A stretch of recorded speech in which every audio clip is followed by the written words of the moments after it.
Pagkapirma ng diborsyo, agad niyang pinatigil ang lahat ng bank card na ginagamit ng dating asawa, tuluyang binawi ang kapangyarihang matagal nitong inaabuso. Sumabog ang lahat sa isang engranding engagement nang isang pangungusap lang ang sumira sa kanyang dangal sa harap ng lahat. Anong lihim ang ibinunyag at bakit hindi na ito kayang itago ng isang makapangyarihang pamilya? Ang malamig na hangin sa loob ng bangko ay tila isang yakap kumpara sa nagyayelong pakiramdam na iniwan ng pirma niya sa kanilang divorce papers kaninang umaga. Sa loob ng 5 taon, si Amelia Reyes ay nabuhay sa ilalim ng pangalang Valderrama, isang pangalang kasing bigat ng ginto at kasing lamig ng bakal. Ngayon, malaya na siya. Huminga siya ng malalim. Ang dibdib na kanina'y puno ng kabog ay ngayoy panatag. Lumapit siya sa teller. Ang mga mata nito'y nagtatanong, "Good morning, ma'am. How may I help you?" Inilabas ni Amelia mula sa kanyang bag ang isang makapal na bundle ng mga credit card. 15 lahat. Bawat isa'y may nakaukit na pangalan, Amelia R. Valderrama. Ngunit sa ilalim nito, mas maliit na letra. Naroon ang katotohanan. Supplementary. "Gusto kong ipakancel lahat ng ito," sabi niya.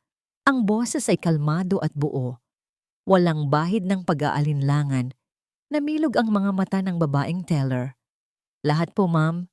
15 supplementary cards under Mr. Eduardo Valderrama's account." Tumango si Amelia. Lahat. May kung anong ritual sa ginawa ng teller. Kinuha nito ang isang matalas na gunting. Isa-isa niyang pinutol ang mga card. Ang tunog ng bawat paggupit sa plastic ay musika sa pandinig ni Amelia. Snip. Ang card na ginamit niya para sa kanilang unang anibersaryo sa Paris. Snip. Ang card na pilit ipinagamit sa kanya ni Doña Imelda para bilhin ang isang damit na hindi niya gusto. Snip. Snip. Snip. Ang mga card na nagsilbing paalala na bawat sentimong gagastusin niya ay kailangang dumaan sa mata ng kanyang asawa. Bawat paggupit ay isang pagputol sa tanikalang matagal na gumapos sa kanya. Paglabas niya ng bangko, ang sikat ng araw ay tila mas maliwanag. Naglakad siya sa sidewalk, hindi patungo sa mansyon sa Forbes Park, kundi sa isang maliit na apartment na inupahan niya sa Quezon City. Ito ang unang pagkakataon sa loob ng 5 taon na naramdaman niyang pag-aari niya ang kanyang mga paa, ang kanyang direksyon, ang kanyang buhay. Naalala niya ang araw na ibinigay ni Eduardo ang unang card. Nasa isang mamahaling restaurant sila. Nakangiti ito, ang mga matay nangungusap ng pagmamahal na pinaniwalaan niya noon. "Para hindi ka na mahirapan, mahal ko," sabi nito, habang isinusuot ang card sa kanyang wallet. "Anything you want, just swipe it." Ang hindi niya alam, ang anything you want ay may kasamang everything I control. Ang bawat swipe ay isang ulat na direktang napupunta kay Eduardo. Biglang nag-vibrate ang kanyang telepono, pinuputol ang kanyang pagmumuni-muni. Nakarehistro ang pangalan sa screen, Eduardo Valderrama. Huminga siya ng malalim bago sagutin. "Hello? What the hell did you do, Amelia?" Ang boses sa kabilang linya ay hindi na ang malambing na tinig na minahal niya. Ito ay puno ng galit at pagbabanta. 15 cards! Sabay-sabay? Are you trying to make a fool out of me? The papers are signed, Eduardo. Wala na akong karapatan sa mga yan. Mahinahon niyang sagot. Karapatan? I gave you everything. Isang marangyang buhay. At ito ang isusukli mo sa akin? Isang eskandalo? Natawa si Amelia ng mapakla. Eskandalo? Ang pagputol sa mga card na pagmamay-ari mo ay eskandalo? Eduardo, tapos na tayo. Tanggapin mo na. Narinig niya ang malakas na paghinga nito. Hindi mo alam kung anong sinisimulan mo, Amelia. You will regret this. Sisiguraduhin kong pagsisisihan mo ang araw na ito.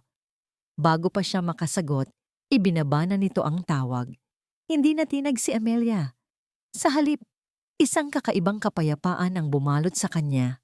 Sa wakas, ang halimaw ay nagpakita ng tunay nitong mukha nang walang pag-aalinlangan. Gabi na nang makarating siya sa kanyang bagong apartment. Maliit ito, halos kasinlaki lang ng walk-in closet niya sa mansyon. Ngunit ang bawat sulok nito ay kanya. Walang mga matang mapanghusga ni Doña Imelda. Walang mga utos ni Eduardo. Umupo siya sa sahig dahil wala pa siyang mga gamit maliban sa isang maleta. Binuksan niya ang kanyang laptop, nag-iisip na maghanap ng mga muebles online. Ngunit isang article mula sa isang sikat na society blog ang unang lumabas sa kanyang feed. Ang headline ay tila isang sampal. Ang gintong hawla ay bukas na. Paano niloko at tinakasan ni Amelia Reyes ang Valderrama clan matapos makuha ang milyon-milyong halaga? Nanlamig ang kanyang mga kamay. Binuksan niya ang artikulo. Puno ito ng mga kasinungalingan, mga di umano'y source na nagsasabing meron siyang kalaguyo, na planado niya ang lahat, na isa siyang gold digger na nagpanggap lang na mabait. Ang larawang ginamit ay kuha sa isang charity event kung saan nakangiti siya. Ngunit sa konteksto ng artikulo, ang ngiti niya ay mukhang mapanlinlang, isang ngiti ng tagumpay ng isang manloloko. Nabitawan niya ang telepono. Ang pakiramdam ng kalayaan na naramdaman niya kanina ay biglang napalitan ng takot at galit. Nagsisimula na nga. Ito na ang ganting sinasabi ni Eduardo. Isang digmaang hindi patas, kung saan ang sandata nila ay pera at impluensya, at ang sa kanya ay wala.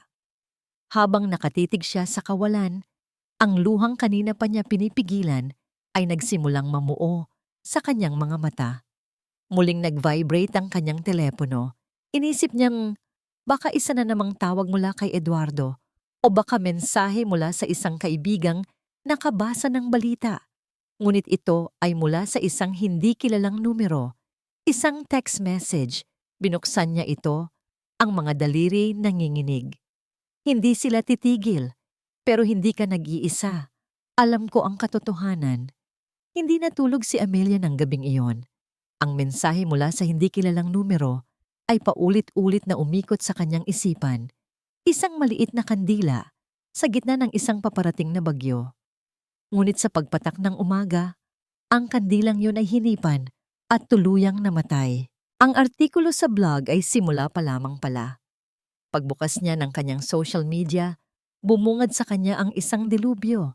Ang kanyang pangalan ay trending. Ang mga larawan niya kasama si Eduardo nung masaya pa sila ay ginagamit na ngayong ebidensya laban sa kanya. Bawat comment ay isang punyal. Grabe, mukha pa namang anghel. Kaya pala laging nakangiti, busog na busog sa pera ng mga Valderrama. Karma is real. Kawawa naman si Sir Eduardo. Sinubukan niyang huwag pansinin, ngunit para siyang nalulunod. Ang mga kaibigan niya sa alta sosyedad na dati nakikipag-unahan para maimbitahan sa kanyang mga party ay ngayon nag-uunahan sa pag-share ng mga mapanirang balita. May mga nag-unfriend sa kanya, ang iba'y nag-post ng mga cryptic message tungkol sa mga ahas na nagbabalat kayong tupa. Ngunit ang pinakamatinding dagok ay dumating bandang tanghali. Isang video link ang ipinasa sa kanya ng kanyang kapatid. Ito ay isang exclusive interview sa isang sikat na morning show. At ang nasa hot seat, ang babaeng mukhang mahinhin at puno ng pighati, ay walang iba, kundi si Doña Imelda Valderrama. Nanginginig na pinindot ni Amelia ang play. Ang set ay pinalamutian ng mga puting bulaklak na lalong nagpatingkad sa itim na bestida ni Doña Imelda. Ang kanyang mukha, na laging tila inukit sa yelo sa tuwing kaharap siya, ay ngayoy basang-basa sa luha. Hindi ko po alam kung saan kami nagkamali. Simula ng matanda, ang boses ay garalgal at puno ng hinagpis. Inabutan siya ng host ng isang panyo. Tinuring ko siyang parang tunay na anak. Ibinigay namin ang lahat. Ang tiwala, ang apelyido, ang isang buhay na hindi niya kailanman pinangarap. Napahawak si Amelia sa kanyang bibig. Ang sining ng pag-arte ni Doña Imelda ay kahanga-hanga.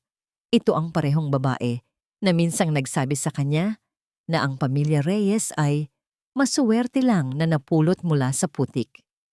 Pero ang anak ko, nagpatuloy si Doña Imelda, ang mga luhay tuloy-tuloy sa pag-agos. Nagbulag-bulagan siya dahil sa pagmamahal. Ayaw niyang maniwala sa mga naririnig niya, kahit sa mga ebidensyang nakikita niya. Hanggang sa huli, hindi na niya kinaya. Wasak na wasak ang puso ng anak ko. Pinanood ni Amelia ang buong panayam na tila isang masamang panaginip. Walang binanggit na pangalan si Doña Imelda, ngunit hindi na kailangan. Ang bawat salita ay nakatutok sa kanya. Ang bawat hikbi ay isang kalkuladong pagwasak sa kanyang pagkatao. Sa mata ng publiko, si Doña Imelda ang kaawa-awang ina, si Eduardo ang binatang sawi, at si Amelia. Si Amelia ang halimaw. Ang halimaw na may ngiting anghel. Biglang tumunog ang kanyang telepono. Ang kanyang ina. "Anak, napanood mo ba?"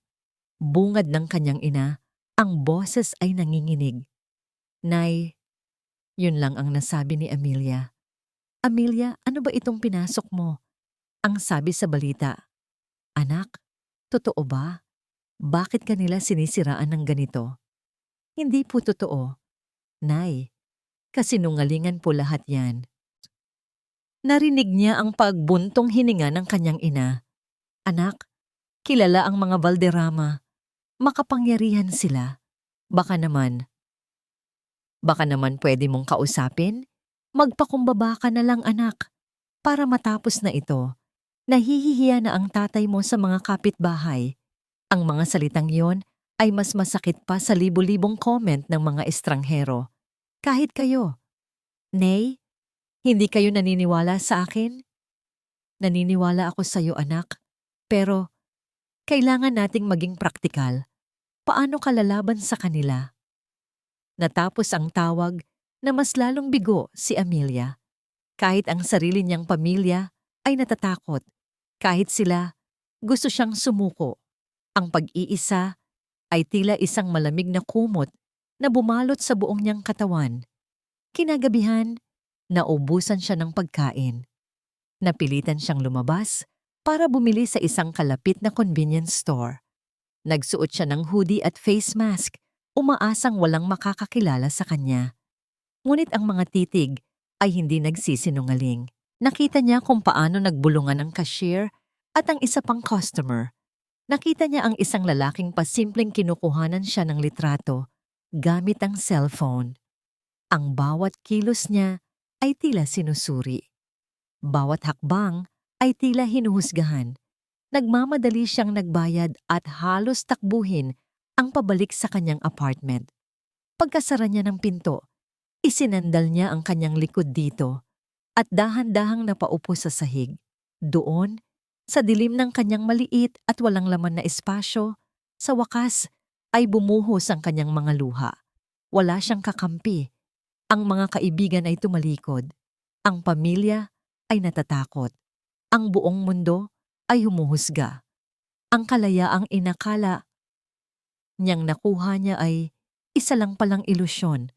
Pinalitan lang ang gintong hawla ng isang mas malawak, ngunit mas malupit na kulungan, ang kulungan ng kahihiyan at pag-iisa. Niyakap niya ang kanyang mga tuhod, hinahayaang dumaloy ang lahat ng sakit, lahat ng galit, lahat ng pagkabigo. Para saan pa ang paglaban? Tama marahil ang kanyang ina. Paano siya lalaban? Nag-iisa lang siya. At sa gitna ng kanyang pananangis, isang tunog ang pumunit sa katahimikan. Tok, tok, tok. 3 katok sa kanyang pinto. Nanigas si Amelia. Sino ang pupunta sa kanya? Isang reporter? Isang tauhan ni Eduardo? Hinawakan niya ang kanyang hininga. Ang puso niya'y kumakaripas sa takot. Dahan-dahan siyang tumayo at sumilip sa peephole. Isang lalaki ang nakatayo sa labas. Hindi pamilyar ang mukha nito. Matangkad, seryoso ang anyo, at may mga matang tila may binabasang malalim sa kanyang pagkatao. Hindi ito mukhang reporter. Hindi rin ito mukhang goons. Muli itong kumatok, mas mahina sa pagkakataong ito. Nag-ipon ng lakas ng loob si Amelia. Dahan-dahan niyang binuksan ang pinto. Sapat lang para magkaroon sila ng siwang na pag-uusapan. "Sino ka?" tanong niya. Ang boses ay bahagyang nanginginig. Tumingin ng diretso sa kanyang mga mata ang lalaki. Walang pagbabanta sa kanyang tinig, tanging isang seryosong determinasyon. "Ako si David De Leon," sabi nito. "Sa tingin ko, kailangan nating mag-usap tungkol sa mga Valderrama." Nakatayo si David De Leon sa labas ng pinto. Ang kanyang muka ay kalmado sa gitna ng gusot na nararamdaman ni Amelia. Ang presensya niya ay hindi nagpapakita ng panganib, ngunit puno ito ng isang bigat na hindi maipaliwanag. "Sino ka at ano ang kailangan mo sa akin?" Ulit ni Amelia. Mas matatag na ngayon ang kanyang boses. Ang pagkagulat ay napalitan ng matinding pag-iingat. Siya ba ang nagpadala ng mensahe kagabi? "Ako ang nag-text sa'yo," kumpirma ni David, na tila nabasa ang kanyang isip. "Maaari ba akong pumasok? Hindi tayo magiging ligtas kung dito tayo sa labas mag-uusap." Nag-alinlangan si Amelia. Ang buong araw niya ay ginugol sa pagtatago mula sa mundo. Ang pagpapatuloy sa isang estranghero ay labag sa lahat ng kanyang instincts ngayon. Ngunit merong sinseridad sa mga mata ni David. Isang sinseridad na may bahid ng sarili nitong pighati. Dahan-dahan niyang inalis ang kadena at binuksan ang pinto. Pumasok si David sa maliit na apartment. Hindi siya nagbigay ng anumang komento tungkol sa kawalan ng laman nito. Sa halip, iginala niya ang kanyang mga mata na parang sinisigurong wala silang kasama. Inilapag niya ang dalang briefcase sa sahig at naglabas ng ilang folder. "Umupo tayo," sabi niya. Itinuturo ang sahig. Iyon lang naman ang kanilang pagpipilian. Sumunod si Amelia, umupo sa tapat niya, pinapanatili ang distansya. Ang pag-aalinlangan ay malinaw na nakaukit sa kanyang mukha. "Paano mo ako nahanap? At bakit mo ako gustong tulungan?" "Matagal ko nang binabantayan ang mga Valderrama," sagot ni David, habang binubuklat ang isang folder sa kanilang pagitan. Ang sahig ay biglang naging lamesa ng mga dokumento, mga bank statement, mga article of incorporation ng mga kumpanyang hindi pamilyar kay Amelia, mga litrato. "At ang pagtulong sa'yo ay pagtulong na rin sa sarili ko." "Hindi kita maintindihan." Huminga ng malalim si David. Ang seryosong ekspresyon sa kanyang muka ay bahagyang lumambot, napalitan ng bakas ng isang lumang sakit. "Ang pamilya ko ang unang biktima nila." Nagsalaysay si David. 15 taon na ang nakalipas. Ang kanyang ama, si Don Gregorio de Leon, ay ang business partner at matalik na kaibigan ni Don Julio Valderrama, ang ama ni Eduardo. Magkasama nilang itinayo ang isang matagumpay na real estate company. Ngunit sa likod ng pagkakaibigan, mayroong laso ng kasakiman.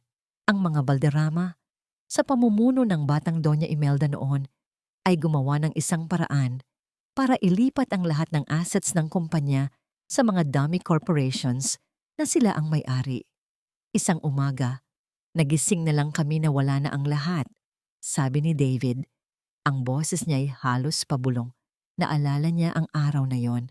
Ang kanyang ama, isang dating matikas na lalaki, ay nakaupo sa kanyang opisina, napapaligiran ng mga notice of foreclosure. Ang amoy ng pagkatalo sa silid na yon ay hindi na nawala sa kanyang alaala. Idineklara nilang bankrupt ang kumpanya.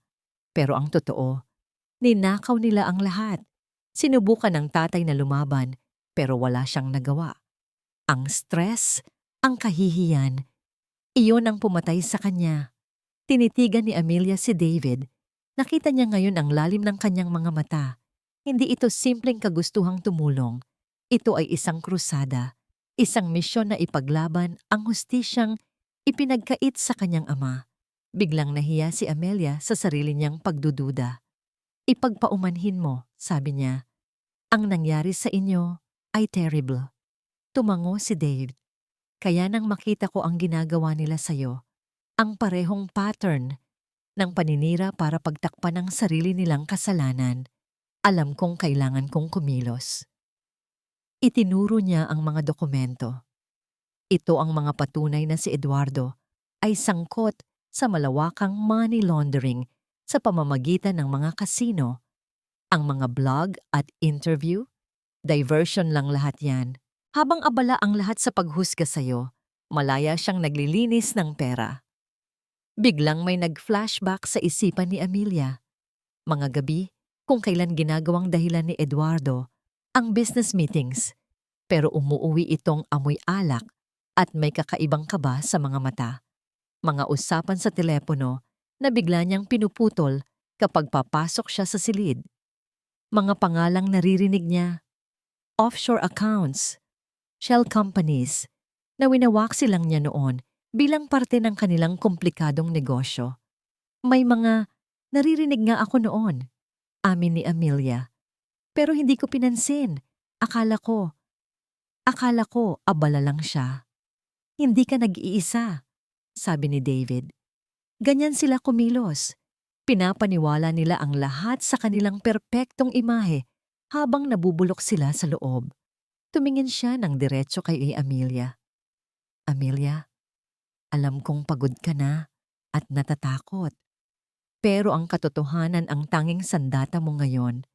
At ang katotohanang hawak ko, kulang kung wala ang testimonya mo, ang kaalaman mo mula sa loob. Nagkaroon ng mahabang katahimikan. Tinimbang ni Amelia ang lahat. Ang mga banta ni Eduardo, ang mga luhang buhaya ni Doña Imelda, ang pakiusap ng kanyang ina na sumuko na lang. At ngayon, itong alok mula sa isang lalaking may sariling multo na pinagsisilbihan. Ang paglaban ay nangangahulugan ng mas matinding gulo, mas malaking panganib. Ngunit ang pagsuko ay nangangahulugan ng habambuhay na pagtanggap sa kasinungalingang sila ang lumikha. Tumingin siya sa mga dokumento sa sahig at pagkatapos ay sa determinadong mukha ni David. Sa kauna-unahang pagkakataon, mula nang magsimula ang gulo, naramdaman niyang hindi siya nag-iisa.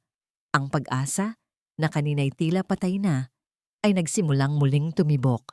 Dahan-dahan siyang tumango. Ano ang kailangan nating gawin? Isang maliit na ngiti ang sumilay sa labi ni David. Isang nangiti ng ginhawa at pasasalamat. Inilahad niya ang kanyang kamay. Lalaban tayo.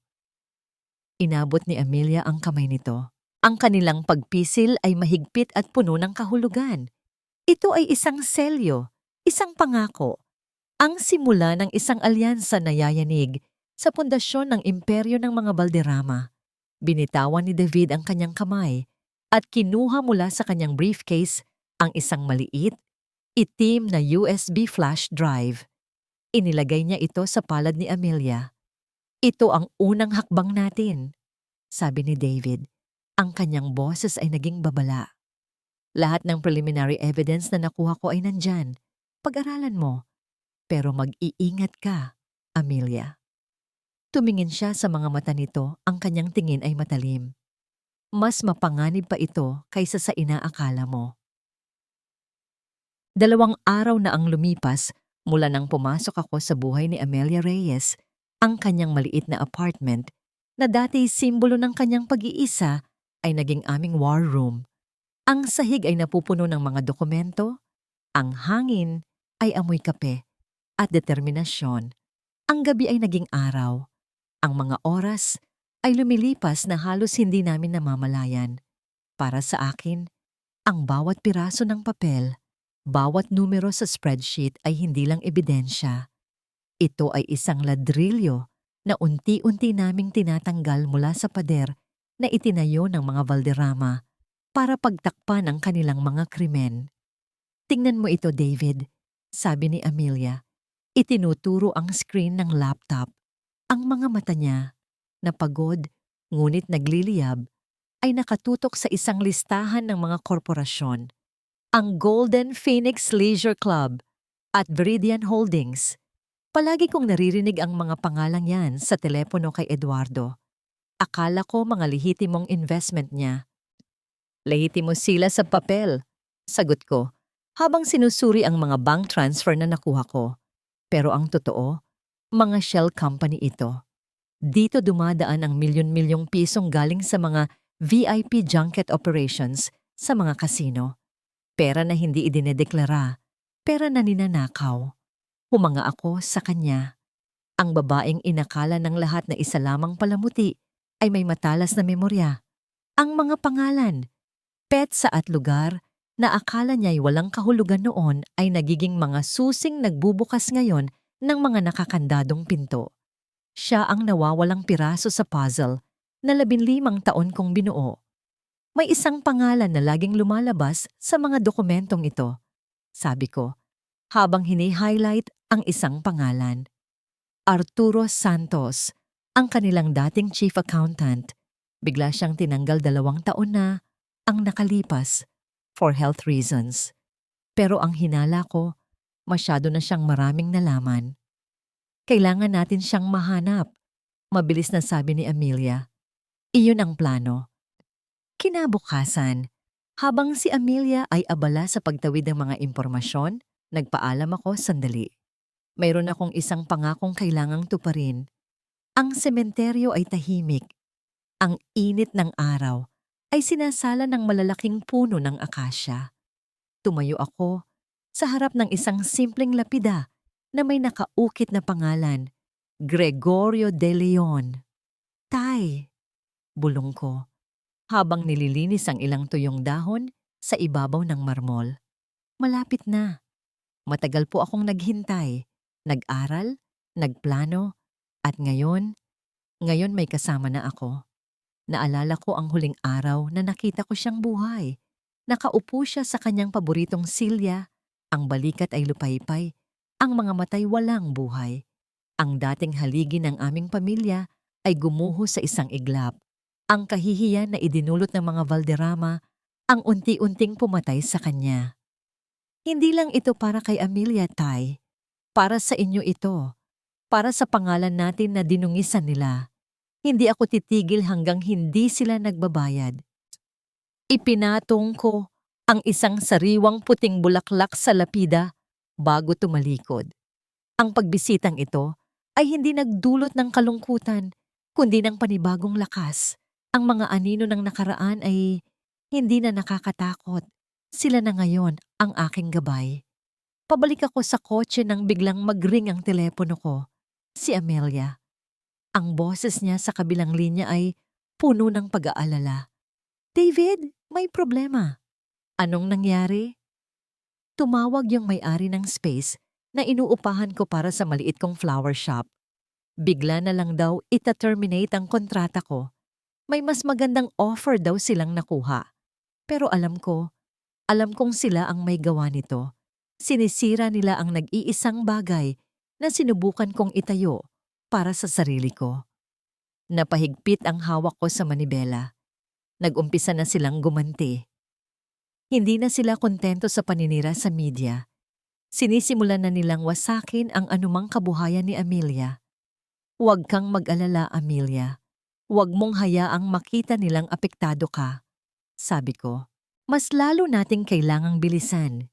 Nakuha ko na ang address ni Mr. Santos. Puntahan na natin siya. Pagdating ko sa apartment ni Amelia, handa na siya.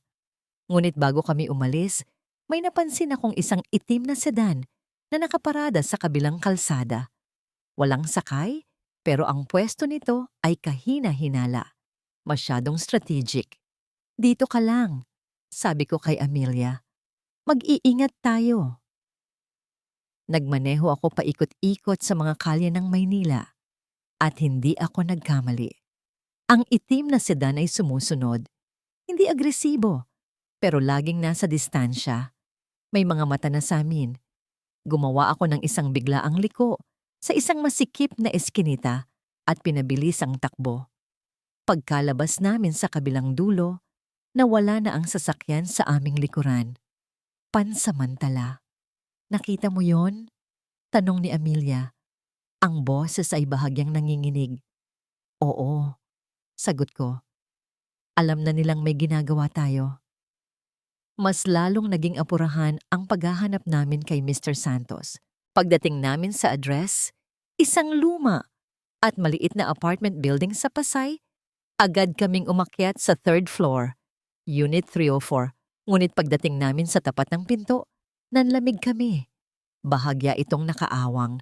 May mga marka ng puwersahang pagbubukas sa may doorknob. Dahan-dahan kong itinulak ang pinto. Ang loob ay isang kaguluhan. Ang mga drawer ay nakabukas. Ang mga papel ay nagkalat sa sahig. Ang mga una ng sofa ay tila hiniwa. Kung sino man ang naghahanap dito, nagmamadali sila. At wala na si Arturo Santos. Nilibot ni Amelia ang kanyang paningin sa gulo. Ang mukha niya'y namumutla. Huli na ba tayo? At noon, sa gitna ng mga nagkalat na papel sa maliit na lamesa, may nakita akong isang kapirasong papel na tila sinadyang iwan. Kinuha ko ito. Mayroong 3 salitang nakasulat dito sa nanginginig na sulat kamay. Isang mensahe na nagpatindig ng balahibo sa aking batok. Alam niya lahat.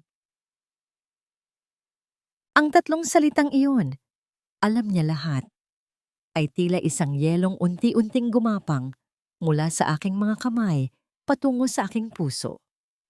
Habang papalayo kami sa apartment ni Mr. Santos, ang katahimikan sa loob ng kotse ni David ay mas mabigat pa kaysa sa pinakamalakas na sigaw. Hindi na ito isang simpleng investigasyon. Hindi na ito tungkol sa mga numero sa papel o mga transaksyon sa bangko. Isang tao ang nawawala. Isang tao ang posibleng nasa panganib dahil sa amin. Sino ang tinutukoy niyang siya? Basag ni Amelia sa katahimikan. Ang boses niya'y halos pabulong. Hindi si Eduardo. Mabilis na sagot ni David. Ang mga matay nakatutok sa daan, pero ang isip ay malayo. Masyadong magulo ang pagkilos.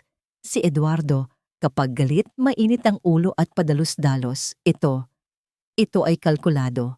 Malinis, pero nag-iwan ng mensahe. Isang babala. Si Doña Imelda, sabi ko, at ang pagbigkas pa lang sa pangalan niya ay nagdulot na ng kilabot. Ang reyna, ang babaeng laging nasa likod ng trono, hawak ang mga tali. Pagdating namin sa aking apartment, ang pakiramdam ng seguridad na dati kong nahanap dito ay nawala na. Ang bawat sulok ay tila may anino. Ang bawat tunog mula sa labas ay tila isang banta. Kailangan nating mag-ingat ng husto, sabi ni David. Mula ngayon, isipin mong laging may nakikinig, laging may nanonood. Kinabukasan, ang takot na yon ay nagkatotoo. Tumawag ang aking ina. Ang boses niya'y puno ng pag-aalala na hindi ko pa narinig dati. Amelia, anak, may 2 lalaking nakabarong ang nagpunta dito sa bahay kanina. Nagpakilala silang taga-gobyerno. May mga tanong daw tungkol sa tax declaration ng tatay mo. Nanlamig ang buo kong katawan. Ano ang sinabi nila? Nay? Wala naman. Nagtanong-tanong lang. Pero, anak, nakakatakot sila. Ang mga titig nila, parang may ibang kahulugan. Sabi nila, babalik daw sila. Amelia, ano ba itong nangyayari? Nadadamay na kami dito. Huwag kayong mag-alala. Nay, kakausapin ko sila, aayusin ko to. Pagsisinungaling ko. Ngunit alam ko kung sino ang nagpadala sa mga lalaking iyon. Hindi sila taga-gobyerno. Sila ay mga mensahero. At ang mensahe ay para sa akin. Kaya naming abutin ang pamilya mo. Matapos ang tawag, napaupo ako sa sahig, nanginginig. Ang galit na naramdaman ko kahapon ay napalitan ng purong takot. Ito ang kahinaan ko. Ang pamilya ko. Alam na alam ni Doña Imelda kung saan ako tatamaan. At parang isang ahas na alam kung kailan tutuklawin ang kanyang biktima, biglang tumunog ang aking telepono. Isang numero na hindi nakarehistro, ngunit kilalang kilala ko. Huminga ako ng malalim bago sagutin. Hello? Amelia, hiha. Ang boses ni Doña Imelda ay malambing at matamis na parang pulot na may halong lason. Kamusta ka na? I heard you're having some trouble with your new life. Tigilan niyo na to, Doña Imelda, sabi ko. Sinisikap na itago ang panginginig ng aking boses. Huwag niyong idamay ang pamilya ko. Narinig ko ang isang mahinang tawa sa kabilang linya. Idamay? Hija, nag-aalala lang ako. Mahirap ang buhay. Isang maling desisyon, isang maling hakbang, at maraming maaaring masaktan, lalo na ang mga taong walang kalaban-laban. Ang bawat salita ay isang patalim. Hindi siya nagbabanta. Ipinapaalala niya lang sa akin ang kanyang kapangyarihan. Ano po ba ang gusto ninyo? Tanong ko. Ang boses ko'y basag na. Simple lang, Amelia. Itigil mo na kung ano man ang binabalak mo. You are playing a game you cannot win. Ang larong ito ay para sa mga reyna, hindi para sa mga hamak na alipin. Manahimik ka. Umalis ka. Kalimutan mo na ang lahat. Kung hindi, huminto siya. Hinahayaang lumubog ang bigat ng kanyang hindi sinasabi. Sayang naman ang magandang kinabukasan na naghihintay sa'yo. Ibinaba niya ang tawag. Nabitawan ko ang telepono. Ang hangin sa aking baga ay tila naubos. Gusto kong sumigaw. Gusto kong sumuko. Gusto kong tumakbo at magtago sa isang lugar kung saan hindi nila ako maaabot. Pumasok si David sa silid. Nakita niya ang estado ko. Hindi na siya nagtanong. Alam na niya. Gusto ko nang itigil to. Sabi ko, ang mga luhay nag-uunahan sa pagpatak. Tama siya. Hindi ko to kaya. Masyado silang makapangyarihan. David, madadamay ang pamilya ko. Lumuhod si David sa harap ko. Ang kanyang mga mata ay kapantay ng sa akin. Iyon ang gusto niyang maramdaman mo, Amelia. Takot. Pag-iisa. Gusto niyang isipin mong wala ka ng pag-asa. Pero wala na nga. Sigaw ko. Nawala si Mr. Santos. Tinatakot nila ang mga magulang ko. Ano pa ang susunod? Ikaw? Ako? Amelia, makinig ka sa akin. Hinawakan niya ang aking mga balikat. Ang kanyang hawak ay mahigpit ngunit hindi nakakasakit. Naalala ko noong araw na sinabi sa akin na namatay na ang tatay ko. Sabi ng doktor, atake sa puso. Pero alam ko ang totoo. Pinatay siya ng kahihiyan. Pinatay siya ng kawalan ng hustisya. At ng araw na yon, nangako ako sa sarili ko na hinding-hindi na ako muling tatalikod sa isang laban dahil lang sa takot. Tinitigan niya ako ng malalim. Oo, natatakot ako ngayon, Amelia. Para sa'yo, para sa pamilya mo, para sa sarili ko. Pero mas malaki ang takot ko na balang araw, titingnan ko ang sarili ko sa salamin at makikita ko ang isang duwag na hinayaang manalo ang kasamaan dahil lang sa takot. Ang kanyang mga salita ay tumagos sa aking puso. Ang kanyang sakit, ang kanyang determinasyon ay naging salamin ng aking sariling nararamdaman. Dahan-dahan, ang aking mga hikbi ay humina. Ang takot ay naroon pa rin, ngunit hindi na ito nakakaparalisa. Napalitan ito ng isang nagbabagang galit. Pinunasan ko ang aking mga luha. Tumingin ako kay David at sa kauna-unahang pagkakataon, hindi natakot ang nakita niya sa aking mga mata, kundi apoy. Hindi ako susuko, sabi ko. Habang nag-uusap kami, isang email notification ang lumabas sa laptop ni David. Mula ito sa isang hindi kilalang sender, isang anonymous, encrypted email address. Binuksan ito ni David. Naglalaman ito ng isang audio file na may password at isang maikling mensahe. Ang puso ko'y nagsimulang kumabog ng malakas habang binabasa niya ito ng malakas. Nahanap nila ako. Hindi ako magtatagal.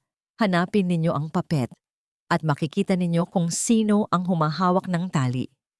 Ang mensahe mula kay Arturo Santos ay isang testamento at isang bugtong. Ang encrypted audio file ay ang kanyang huling baraha at ang password ang susi. Hanapin ninyo ang papet. Ang papet! Bulong ni Amelia. Ang kanyang isip ay tumatakbo ng mabilis. Si Eduardo. Palagi siyang tinatawag na puppet. ng mga business rival niya. Isang gwapong muka para sa kumpanya. Pero si Doña Imelda ang laging nagpapatakbo sa likod. Masyadong halata, sabi ni David. Ang kanyang mga mata ay hindi umaalis sa screen. Pero subukan natin. Sinubukan niya ang iba't ibang kombinasyon. Eduardo Valderrama, The Puppet, Eduardo the Puppet. Lahat ay mali. Ano pa ba ang tawag sa kanya? Tanong ni David. Lumingon siya kay Amelia. Isang bagay na mas personal. Isang bagay na si Doña Imelda lang ang maaaring tumawag sa kanya. Biglang may naalala si Amelia. Isang alaala mula sa isang Pasko. Ilang taon na ang nakalipas. Nagkaroon sila ng malaking pagtatalo ni Eduardo. Umiiyak si Eduardo sa kanilang silid at pumasok si Doña Imelda. Narinig ni Amelia ang bulong ng matanda sa kanyang anak. Mga salitang akala niya'y puno ng pagmamahal noon. Ang aking prinsipito, sabi ni Amelia. Ang aking munting prinsipe, iyon ang tawag niya kay Eduardo kapag silang dalawa lang. Ang kanyang little prince. Nagkatinginan sila ni David. Isang kumpas ng pag-unawa. Dahan-dahang tinype ni David ang password. PRINCIPITO. Isang click. Ang file ay nag-unlocked. Isang katahimikan ang bumalot sa silid habang pinipindot ni David ang play. Ang tanging maririnig lang ay ang kanilang mga hininga na puno ng pag-asa at kaba. Ang unang tunog ay garalgal, tila isang cellphone na nakatago sa bulsa. Pagkatapos, isang boses. Ang boses ni Eduardo, puno ng galit at desperasyon. Eduardo, muffled. Hindi ko na kaya to, Mama. Lumalabas na sa mga report ang mga discrepancy. Malalaman nila. Malalaman nilang lahat. Sumunod ang malamig at kontroladong boses ni Doña Imelda. Doña Imelda. Huminahon ka, Eduardo. Huwag kang mag-eskandalo. Everything is under control. Eduardo. Under control? Halos atakihin ako sa puso sa board meeting kanina. Tinatanong nila kung saan napupunta ang pera. Anong sasabihin ko? Napangiti si David. Tumingin siya kay Amelia. Ito na. Ito na ang ebidensya. Shh! Sabi ni Amelia. Ang kanyang buong atensyon ay nasa audio. May kakaiba sa tono ng pag-uusap. Doña Imelda. Bumubuntong hininga. Sasabihin mo ang palagi mong sinasabi na may mga investment ventures ka. Sasabihin mong nalulugi ka sa casino. Iyon naman ang totoo, hindi ba? You have a gambling problem, isang kapusukan, isang kahinaan na alam ng lahat. Eduardo. Pero hindi ganoon kalaki. Oo, nagsusugal ako. Pero alam mong ikaw ang nag-utos sa akin na gawin yon para may pagtakpan tayo. Mama, ang pinag-uusapan natin ay daan-daang milyon. Ang nangiti sa mukha ni David ay unti-unting nawala. Kumunot ang noo ni Amelia. Pilit na inuunawa ang narinig. Ikaw ang nag-utos sa akin? Doña Imelda. Ang boses ay mas lalong lumamig, tila bakal. At kaninong mga kamay ang pumipirma sa mga tseke, Eduardo? Kaninong pangalan ang nasa mga dokumento? Ikaw. Kaya kung may babagsak man, sino sa tingin mo ang unang huhulog? Biglang nagbago ang iyak ni Eduardo. Hindi na ito iyak ng galit, kundi iyak ng isang batang takot na takot. Eduardo. Umiiyak. Mama, please. Ayoko nang maging piyesa sa laro mo. Ayoko nang maging panakip butas sa lahat ng mga krimen mo. Itigil na natin to. At doon, sinabi ni Doña Imelda ang mga salitang yumanig sa pundasyon ng lahat ng pinaniniwalaan ni Amelia at David. Ang kanyang boses ay walang emosyon, malupit at ganap na may kontrol. Doña Imelda, huwag kang hangal, Eduardo. Walang tayo. Ako ang nagplano ng lahat ng ito. Mula sa pagpapatumba sa mga De Leon hanggang sa pagtatayo ng mga kumpanyang yon sa Switzerland. Ako ang utak. Ikaw? Ikaw lang ang aking prinsipito. Ang aking perpektong papet. Isang magandang mukha na handang saluhin ang lahat ng sisi kapag dumating ang panahon. Kaya umayos ka. Gampanan mo ang papel mo. Dahil kung hindi, alam mo kung ano ang kaya kong gawin. Narinig nila ang tunog ng isang malakas na sampal, sinundan ng isang hikbi mula kay Eduardo. At pagkatapos, katahimikan. Ang audio file ay natapos. Isang nakabibinging katahimikan ang pumuno sa apartment. Mas malakas pa kaysa sa sigawan na narinig nila. Dahan-dahang lumingon si Amelia kay David. Ang kanyang mukha ay isang maskara ng purong pagkabigla. Si David naman ay nakatitig sa laptop. Ang kanyang mga mata ay nanlalaki.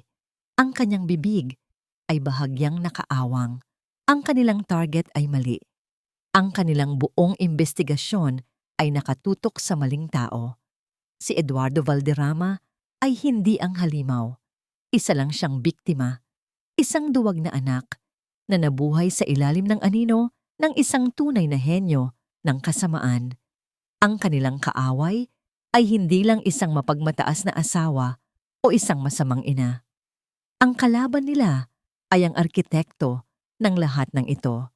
Isang babaeng kayang isakripisyo ang sarili niyang anak para iligtas ang kanyang imperyo. Ang reyna. Diyos ko, bulong ni Amelia. Ang kanyang boses ay nanginginig sa isang bagong uri ng takot. Ito ay takot na may kasamang pagkamangha sa tindi ng kasamaan.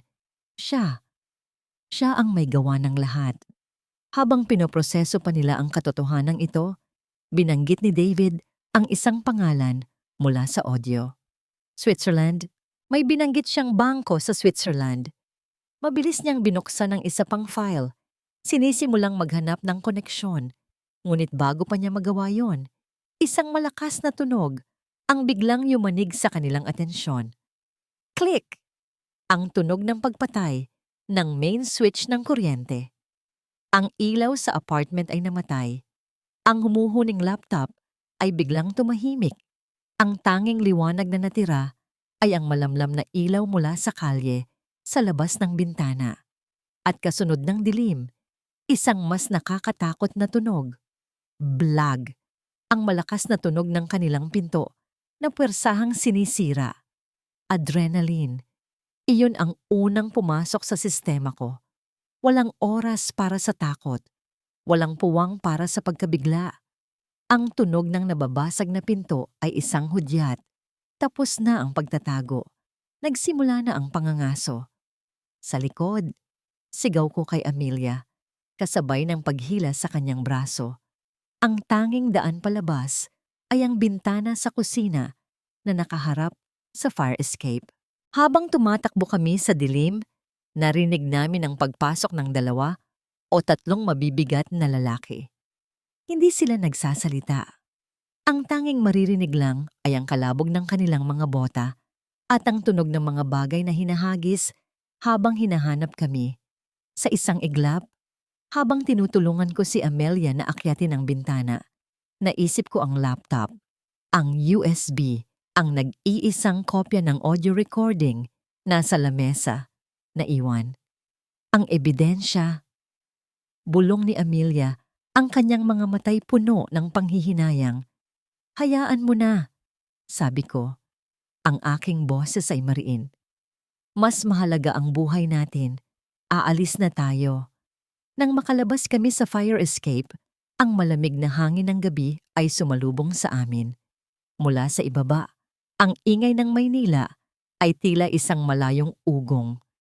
Dito sa itaas, ang tanging mahalaga ay ang bawat bakal na aming tinatapakan. Pagdating namin sa dulo ng hagdan, sa isang madilim na eskinita, hindi kami huminto. Tumakbo kami. Walang direksyon. Ang mahalaga ay makalayo. Bawat anino ay tila isang kalaban. Bawat sasakyang dumadaan ay tila isang banta. Sa wakas, sumakay kami sa isang taxi na walang pakialam sa aming gusot na anyo. Saan po, sir? Tanong ng driver. Tumingin ako kay Amelia. Ang kanyang mukha ay namumutla sa ilalim ng mga ilaw ng kalsada. Tumingin siya pabalik sa akin. Ang kanyang mga mata ay nagtatanong, Saan na tayo pupunta ngayon? Wala na kaming ligtas na lugar. Sa pinakamalapit na 24-hour coffee shop, sabi ko sa driver, kailangan namin ng lugar na may maraming tao. Isang lugar kung saan hindi sila basta-basta makakakilos. Habang nasa biyahe, ang adrenaline ay unti-unting napalitan ng isang malamig na realidad. Alam na nila, sabi ni Amelia, ang kanyang boses ay nanginginig. Alam nilang alam na natin. David, paano? Malamang may tracker sa isa sa atin. O baka sa gamit. Opsyohe apartment mismo. Sagot ko, pilit na pinapakalma ang sarili. Masyado nating minaliit si Doña Imelda. Hindi lang pala siya Reyna, isa siyang espiya.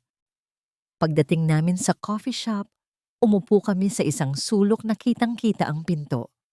Ang amoy ng kape ay hindi nakatulong para pakalmahin ang aming mga nerbiyos.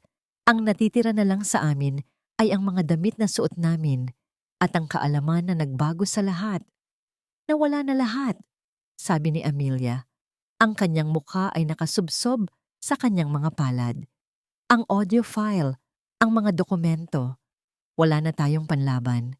Hindi pa, sabi ko, at kinuha ko ang aking cellphone. Mayroon akong huling alas, isang alas na hindi ko inaasahang gagamitin. May mga kaibigan ako mula sa dati kong buhay, mga taong mas magaling pa sa akin sa teknolohiya, mga taong may utang na loob sa akin. Nagdial ako ng isang numero. Pagkatapos ng ilang ring, isang boses ang sumagot. Sino to? Sparrow, si Eagle to, sabi ko. Gamit ang mga lumang code name namin mula sa isang underground hacking community. Isang sandaling katahimikan. Eagle? Akala ko patay ka na. Biro ng boses sa kabilang linya, ngunit may halong paggalang. Anong kailangan ng isang alamat? Kailangan ko ng pabor, isang malaking pabor. Ipinaliwanag ko ang sitwasyon sa maikling salita.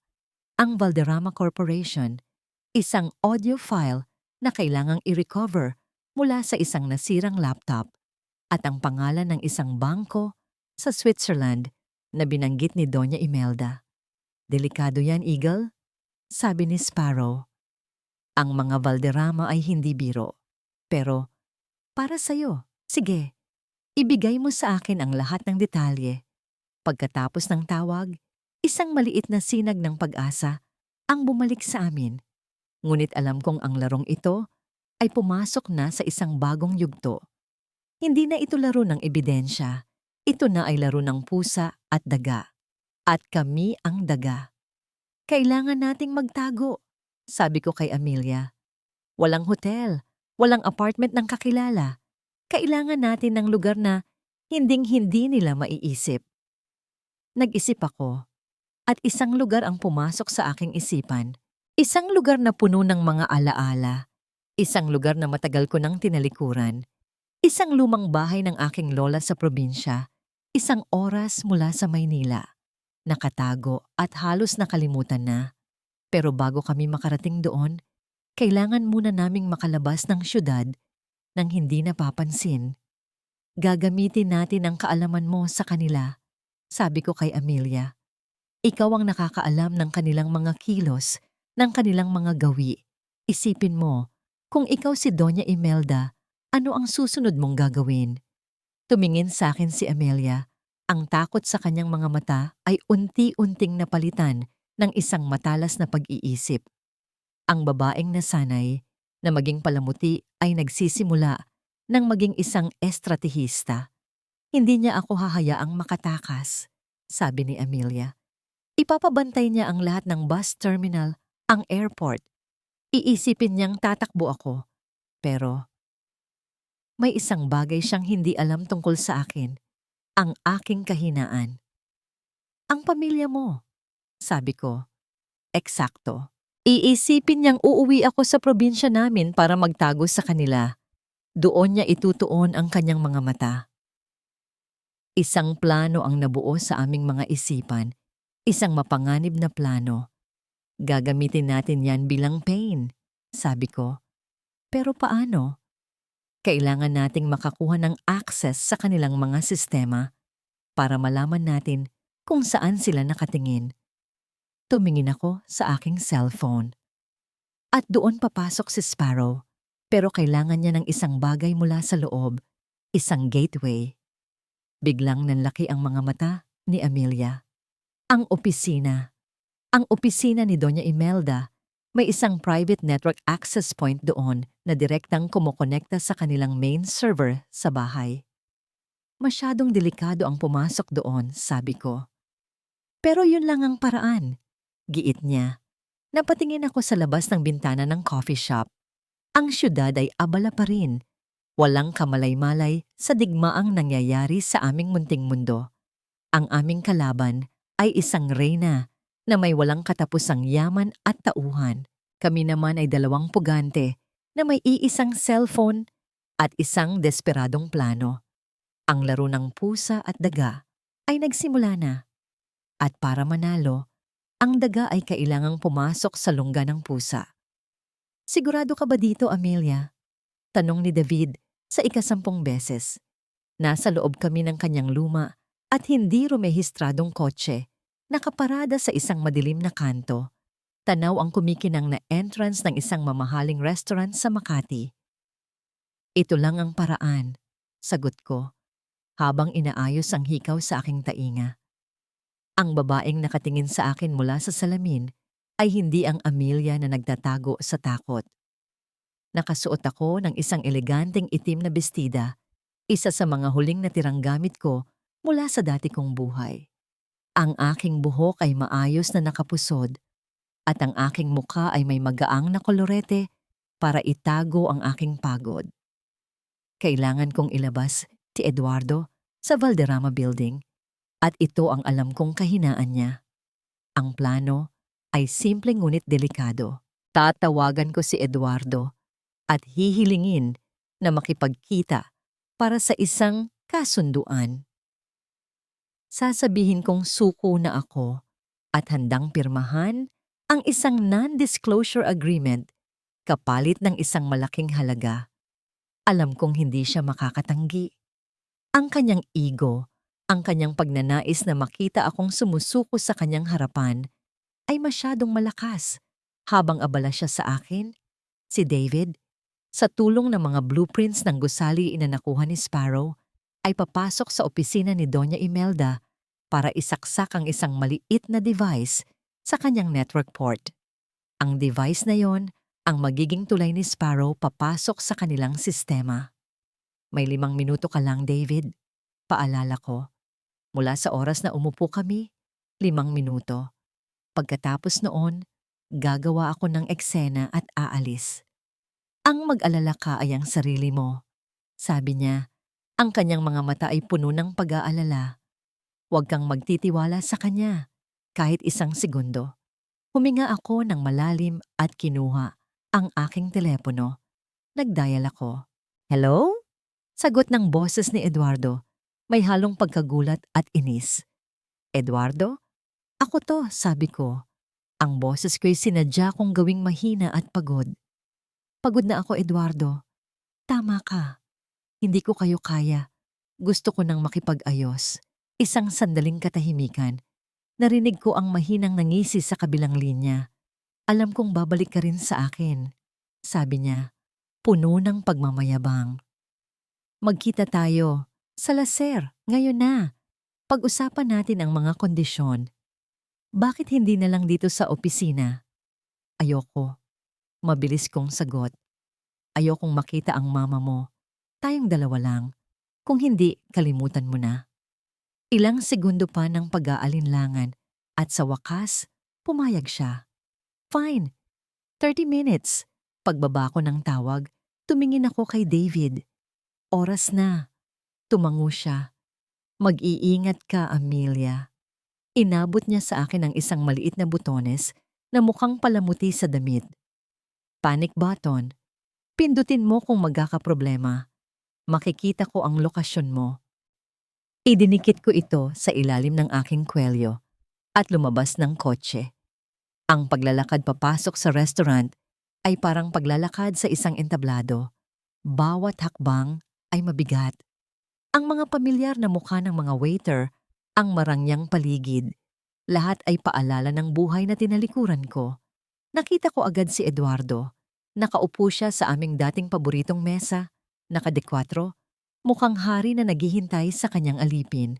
Pagkakita niya sa akin, isang mapanuyang ngiti ang gumuhit sa kanyang labi. "Look what the cat dragged in." Bati niya. Hindi ako umimik at umupo. Inilabas ko ang aking cellphone at pasimpleng pinindot ang start sa timer app. 5 minuto. "Ano ang gusto mo, Amelia?" Tanong niya. Inaabot ang menu. Isang huling mamahaling hapunan para sa mga lumang panahon. "Diretsuhin na natin to, Eduardo."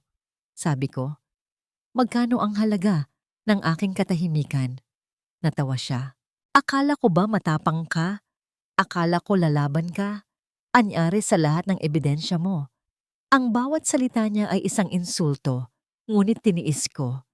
Kailangan kong bilhin si David ng oras. Narealize kong wala akong laban sa inyo, kaya heto ako. Habang nagsasalita ako, ang aking mga mata ay palihim na nagmamasid. Sa kabilang mesa, nakita ko si Isabel Garcia, ang kasintahan ni Eduardo. Nakatingin siya sa amin, ang kanyang mga matay puno ng hinala. Bakit siya nandito? Hindi ito kasama sa plano. "So, ano ang hinihingi mo?"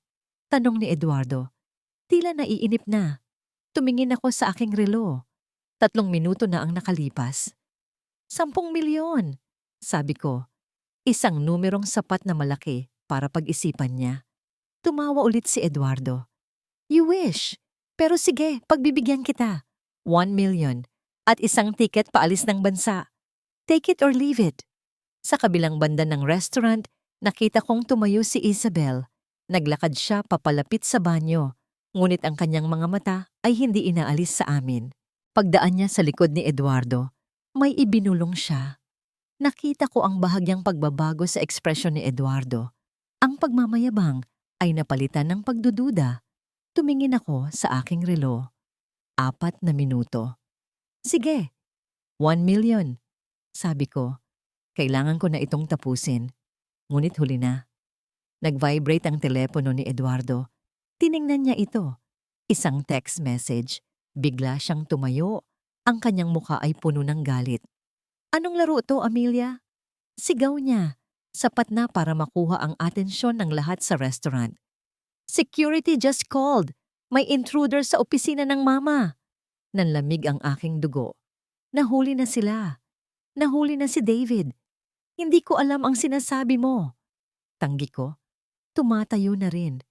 Hinablot ni Eduardo ang braso ko. "Sinungaling. Ito ay isang patibong." Sa sandaling iyon, ang tanging naisip ko lang ay ang panic button. Pasimple kong pinindot ito. Kailangan kong makalabas. "Bitawan mo ako." Sigaw ko, kasabay ng pagbuhos ng laman ng aking baso ng tubig sa kanyang mukha. Gulat. Nabitawan niya ako. Iyon na ang pagkakataon ko. Tumakbo ako palabas ng restaurant. Ang mga sigawan ni Eduardo at ang mga tingin ng mga tao ay humahabol sa akin. Paglabas ko, hindi ko alam kung saan tutungo. Nasaan si David? Nahuli ba siya? Habang tumatakbo ako sa sidewalk, isang pamilyar na lumang kotse ang huminto sa tabi ko. Bumukas ang pinto. "Sakay!" Sigaw ni David. Pumasok ako sa kotse, humihingal at nanginginig. Pinaharurot niya ang sasakyan palayo. "Nahuli ka ba nila?" Tanong ko. "Hindi, pero muntik na," sabi niya. Ang kanyang mukha ay seryoso. Nailagay ko ang device, pero paglabas ko ng pinto, nandoon na sila. Ang security ni Doña Imelda. Mukhang tumawag si Isabel. Napatingin ako sa kanya. Ang plano ay nagtagumpay, pero sa isang napakalaking halaga. Alam na nila ngayon na hindi lang kami nagtatago. Lumalaban kami. At habang papalayo kami, nakita ko sa side mirror ang mga security guard na lumalabas mula sa restaurant. Mga radyo sa kanilang bibig. Hinahanap kami. Ang laro ay umakyat sa isang bagong antas. At sa gitna ng lahat, isang malamig na katotohanan ang tumama sa akin. Si Doña Imelda ay hindi nag-iisa sa kanyang pagiging tuso. Mayroon na siyang bagong reyna sa kanyang tabi. Ang biyahe papalayo sa Makati ay isang malabo at tahimik na panaginip. Wala nang nagsalita sa amin ni David. Ang tagumpay sa pagkakalagay ng device ay natabunan ng mas malaking katotohanan. Nabisto na kami. Ang aming munting kalamangan ay nawala na. Alam na ngayon ni Doña Imelda na hindi lang kami tumatakbo. Kami ay naniniktik. Dinala ako ni David sa isang maliit at murang motel sa labas ng syudad.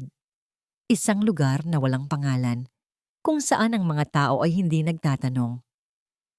Ang silid ay amoy luma at alikabok. Isang malaking pagkakaiba mula sa marangyang restaurant na pinanggalingan ko. Ngunit sa sandaling iyon, ang 4 na sulok ng kwartong iyon ang pinakaligtas na lugar sa mundo. Kailangan kong tawagan si Sparrow, sabi ni David, habang inilalabas ang isang burner phone. Kailangan nating malaman kung gumagana ang device. Habang naghihintay ako, binuksan ko ang maliit na telebisyon sa silid. At doon, sa isang late-night news program, bumungad sa akin ang isang balitang nagpatigil sa pagtibok ng aking puso. Engagement of the Year, Eduardo Valderrama at socialite na si Isabel Garcia, inanunsyo ang kanilang nalalapit na kasal. Ipinakita ang isang video clip mula sa isang press conference na naganap kaninang hapon lang. Naroon si Eduardo at Isabel, magkahawak kamay at nakangiti sa mga kamera. At sa kanilang likuran, nakatayo si Doña Imelda. Ang kanyang nangiti ay isang ngangiti ng ganap na tagumpay. Ito ay isang pagsasanib hindi lang ng 2 puso, kundi ng 2 makapangyarihang pamilya, sabi ng reporter. Ang engagement party ay gaganapin sa susunod na linggo sa Grand Ballroom ng The Peninsula, Manila. Ang engagement party, ang huling selyo sa kanilang perpektong imahe. Isang paraan para ipakita sa buong mundo na ang pamilya Valderrama ay buo, matatag, at hindi matinag. Isang paraan para tuluyan nang burahin ako sa kanilang kasaysayan. May problema, sabi ni David, na nagpabalik sa akin sa realidad. Ang kanyang mukha ay seryoso. Hindi makapasok si Sparrow. Pagkatapos ng nangyari kanina, ni-lockdown ni Doña Imelda ang buong sistema nila. Ang device ay walang silbi. Napatingin ako sa kanya at pagkatapos ay sa telebisyon, tila isang pader ang bumagsak sa akin. Ang huli naming pag-asa ay nawala. Ang kanilang pader ay mas lalong tumibay at sa sandaling iyon, tumunog ang burner phone ni David, isang hindi pamilyar na numero. Nagkatinginan kami, dahan-dahan niyang sinagot at inilagay sa speaker mode. Hello? David De Leon. Ang boses sa kabilang linya ay ang boses na gumigimbal sa aking mga panaginip. Si Doña Imelda, malamig, kalmado, kontrolado. I must admit, napabilib niyo ako. You have more courage than I expected, pero lahat ng laro ay may katapusan. Narinig namin ang isang kaluskos, at pagkatapos, isang pamilyar na boses na umuungol sa sakit. David? Amelia? Mr. Santos? Sigaw ko. Oo, Amelia, Hija, nasa akin ang kaibigan ninyo, sabi ni Doña Imelda. At nasa akin din ang isa pa ninyong kaibigan. Isang matinis na tunog ang narinig namin, ang tunog ng feedback mula sa isa pang telepono. Sparrow, tama ba? Isang napakagaling na bata. Sayang at sa maling panig siya kumampi. Naniga si David. Ang kanyang mukha ay nawalan ng kulay. Nahuli rin nila si Sparrow, ang kanyang huling koneksyon sa labas ng mundo. Ano ang gusto ninyo? Tanong ni David, ang kanyang boses ay nagpipigil ng galit. Simple lang ang gusto ko, sabi ni Doña Imelda. Ang audio recording, ang orihinal na kopya na alam kong nakuha ninyo mula sa nasirang laptop ni Mr. Santos. Ibibigay ninyo ito sa akin. At ikaw, Amelia, aalis ka ng bansa. Magpapadala ako ng tiket para sa'yo. Huwag ka nang magpapakita kailanman. Kapag ginawa ninyo yan, palalayain ko ang 2 ito. Kung hindi, hindi na niya kailangang tapusin. Ang banta ay malinaw. Saan at kailan? Tanong ni David. Bukas ng gabi, sa ilalim ng tulay ng Guadalupe. Magdala ka ng isang USB. Ikaw lang mag-isa, David. Kapag may nakita akong pulis o kahit sino pa, mamamatay sila. At pagkatapos, kayo ang isusunod ko. Ibinaba niya ang tawag. Isang nakabibinging katahimikan ang pumuno sa silid. Tiningnan ko si David. Ang kanyang balikat, na laging tuwid at matatag, ay bahagyang bumagsak. Nakita ko sa kanyang mga mata ang isang bagay na hindi ko pa nakikita dati. Pagkatalo. Kasalanan ko to, sabi niya. Ang kanyang boses ay puno ng pagsisisi. Dinamay ko kayo. Dinamay ko si Sparrow. Umupo ako sa tabi niya. Hinawakan ko ang kanyang kamay. Malamig ito. Hindi. Pareho nating pinasok ito. Sa sandaling iyon, ang lahat ng aming pinaghirapan ay gumuho. Ang aming mga ebidensya ay wala ng silbi kung patay na kami. Ang aming mga testigo ay bihag. Ang aming tanging hacker ay nahuli. At ang aming kalaban ay naghahanda para sa kanyang engagement party. Nawala na ang lahat. Talo na kami. Kinuha ko ang aking cellphone at tiningnan ang litrato ng aking pamilya. Naisip ko si Mr. Santos at ang batang si Sparrow. Ang kanilang buhay ay nakasalalay sa amin. Tumingin ako kay David. Ibigay na natin sa kanila. Tumango siya. Ang kanyang mga matay nakapikit. Ibibigay natin. Kinabukasan tumawag ang isang tauhan ni Doña Imelda para sa mga detalye. Sa aking email, isang one-way ticket papuntang Canada ang dumating. Ang flight ay sa susunod na araw. Pagkatapos ng palitan, sa aking mga kamay, hawak ko ang dalawang bagay. Isang USB flash drive na naglalaman ng katotohanang maaaring magpabagsak sa kanila at isang plane ticket na magdadala sa akin sa isang buhay ng katahimikan at pagkatalo. Dumating ang gabi. Nagpunta si David sa kanilang tagpuan. Naghihintay ako sa motel. Bawat segundo ay isang karayom. Pagkalipas ng isang oras, bumalik siya. Wala na siyang dalang USB. Pinalaya ba nila? Tanong ko. Hindi ko alam. Sagot niya. Kinuha lang nila at umalis. Umupo ako sa kama. Ang bigat ng buong mundo ay nasa aking mga balikat. Tinitigan ko ang plane ticket. Ito na ang katapusan. Wala nang laban. Wala nang hustisya. Tanging ang mapait na lasa ng pagsuko. Isang linggo. Isang linggong parang isang taon. Isang linggo sa loob ng murang motel na yon, na tila isang purgatorio kung saan ang oras ay hindi gumagalaw. Sa labas, ang mundo ay nagpapatuloy. Ang balita ay puno ng mga detalye tungkol sa engagement of the year.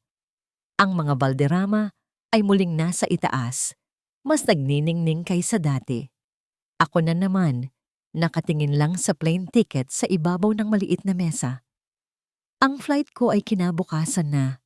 Si David halos hindi nagsasalita. Nakaupo lang siya sa isang sulok, nakatingin sa kawalan. Ang bigat ng pagkatalo ay isang lason na unti-unting pumapatay sa aming mga kaluluwa. Pinalaya na nila si Sparrow, sabi ni David isang hapon. Binasag ang katahimikan, pero binalaan siya. Isang salita lang, at hindi lang siya ang mawawala. Si Mr. Santos? Tanong ko. Umiling si David. Walang balita. Ang salitang yon ay parang isang pako sa aking kabaong. Ibinigay namin ang lahat, pero kinuha pa rin nila ang isang inosenteng buhay. Ang aming pagsuko ay walang silbi. Nang gabing iyon, hindi ako makatulog. Tumayo ako at lumapit sa bintana. Tinitingnan ang mga ilaw ng syudad sa malayo. Ang syudad kung saan minsan akong nangarap. Ang syudad kung saan dinurog ang mga pangarap na yon. Naalala ko ang mukha ni Doña Imelda sa telebisyon, ang kanyang ngiti ng tagumpay. Naalala ko ang takot sa boses ng aking ina. Naalala ko ang determinasyon sa mga mata ni David nung una kaming magkita.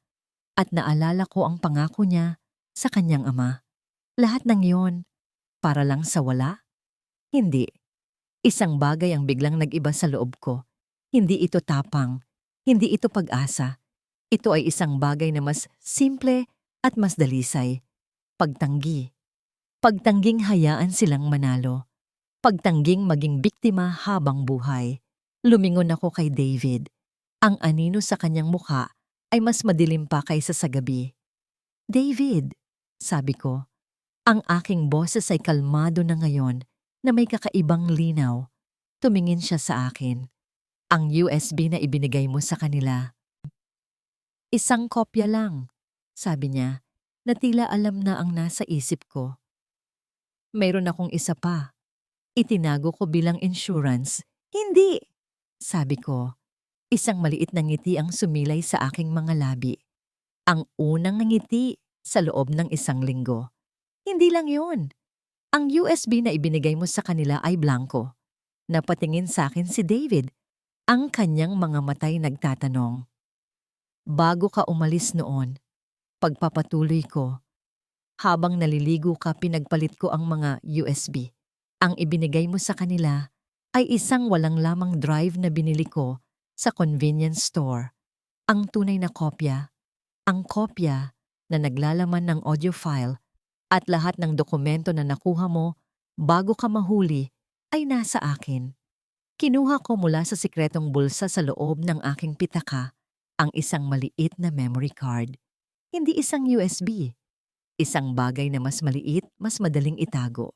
Tumayo si David, ang kanyang mga matay ng lalaki, sa hindi makapaniwalang paghanga.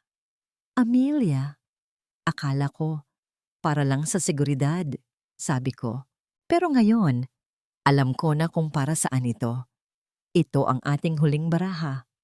Ang pagkatalo sa kanyang mga mata ay unti-unting napalitan ng isang nagbabagang apoy.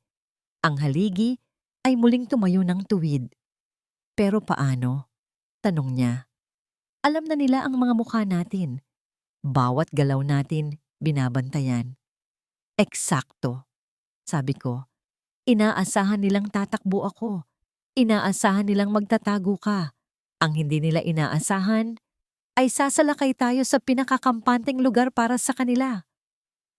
Tumingin ako sa kalendaryo. Bukas ang engagement party. Isang bagong plano ang nabuo sa aming mga isipan. Hindi na ito tungkol sa pagtatago. Ito ay tungkol sa pag-atake. Isang all or nothing na sugal. Kinabukasan, habang ang alta sosyedad ng Maynila ay naghahanda para sa kanilang magarbong selebrasyon, kami ni David ay abala sa paghahanda para sa aming sariling party.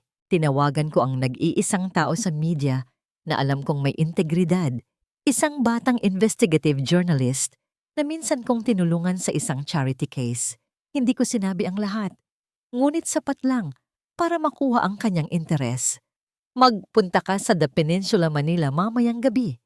Sabi ko sa kanya, mayroong isang kwentong magpapabago sa lahat. Pagkatapos, lumabas ako. Sa kauna-unahang pagkakataon, sa loob ng isang linggo, lumabas ako sa liwanag ng araw. Nagpunta ako sa isang simpleng department store. Hinanap ko ang pinakamatingkad, pinakamatapang na bestida na mahahanap ko. Isang kulay pula, kulay ng dugo, kulay ng digmaan. Samantala, si David ay may sariling misyon. Kinontak niya ang kanyang mga lumang koneksyon, hindi para sa hacking, kundi para sa impormasyon. Kailangan naming malaman ang layout ng ballroom, ang technical setup, kung paano namin maisisingit ang aming ebidensya sa kanilang audio-visual presentation gabi. Ang oras ng flight ko ay lumipas na. Ang plane ticket ay nasa basurahan na ngayon, punit-punit. Nakatayo ako sa harap ng isang sirang salamin sa motel. Ang babaeng nakatingin pabalik ay hindi na ang Amelia na asawa ni Eduardo o ang Amelia na biktima ng mga balderrama. Ang babaeng ito ay isang estranghero. Isang estranghero na walang ibang pag-aari, kundi isang memory card at isang nag-aalab na pagnanais para sa hustisya. Dumating si David. May dala siyang isang maliit na laptop at isang diagram ng ballroom. Handa na, Tanong niya. Hindi ako sumagot. Tumingin lang ako sa kanya. Sa kanyang mga mata, nakita ko ang refleksyon ng sarili ko. 2 taong nawalan na ng lahat, kaya wala nang kinatatakutang mawala. Nakatanggap ako ng balita. Sabi niya, ang kanyang boses ay malungkot. Natagpuan na. Si Mr. Santos, patay na. Hindi ako umiyak. Ang balitang yon ay hindi na nagdulot ng luha. Nagdulot ito ng bakal sa aking gulugod. Ito na ang huling patak, ang huling mitya. Para sa kanya, sabi ko. Para sa tatay mo. Para sa lahat ng sinira nila. Lumabas kami ng motel, iniwan ang susi sa reception. Sumakay kami sa isang taxi. Isang ordinaryong taxi, papunta sa pinakamarangyang hotel sa syudad. Pagdating namin sa harap ng The Peninsula, Manila, ang lugar ay kumikinang sa mga ilaw at nagbubulungan sa yaman. Mga mamahaling kotse ang nakapila, mga taong nakagayak ng kanilang pinakamahal na damit. Huminto ang aming taxi sa likod ng isang Rolls Royce. Bumaba ako. Ako, sa aking pulang bestida na nagkakahalaga lang ng 2,000 piso, ay tila isang patak ng dugo sa isang dagat ng perlas. Huminga ako ng malalim. Ang malamig na hangin ay pumuno sa aking baga. Tumingin ako sa entrance ng hotel. Sa loob niyan, nagdiriwang ang aking mga kaaway, kampante sa kanilang tagumpay. Hindi nila alam, ang kanilang katapusan ay kararating lang. Ang pagpasok sa Grand Ballroom ng The Peninsula, Manila ay parang pagpasok sa isang ibang mundo. Ang mundo kung saan dati akong nabibilang, ngunit ngayon ay isa na akong manlulusob. Ang mga chandelier ay kumikinang na parang mga bituin. Ang mga bulaklak ay nag-uumapaw sa bawat mesa. At ang hangin ay puno ng amoy ng mamahaling pabango at tagumpay. Walang pumansin sa akin sa simula. Sa kanilang mga mata, isa lang siguro ako sa daan-daang bisita. Naglakad ako sa gilid. Ang aking puso ay tumitibok ng napakabilis, kasabay ng ritmo ng jazz music. Hinanap ng aking mga mata si David na nauna nang pumasok kanina, nagpapanggap bilang isang technical assistant. Nakita ko siya malapit sa control booth sa likod ng ballroom. Isang bahagyang tango mula sa kanya ang nagsabing handa na ang lahat. Ang aking atensyon ay bumaling sa entablado. Naroon sila. Ang masayang magkasintahan, si Eduardo at Isabel. Si Eduardo, sa kanyang mamahaling suit, ay mukhang mas gwapo kaysa dati. Ang kanyang nangiti ay abot tenga.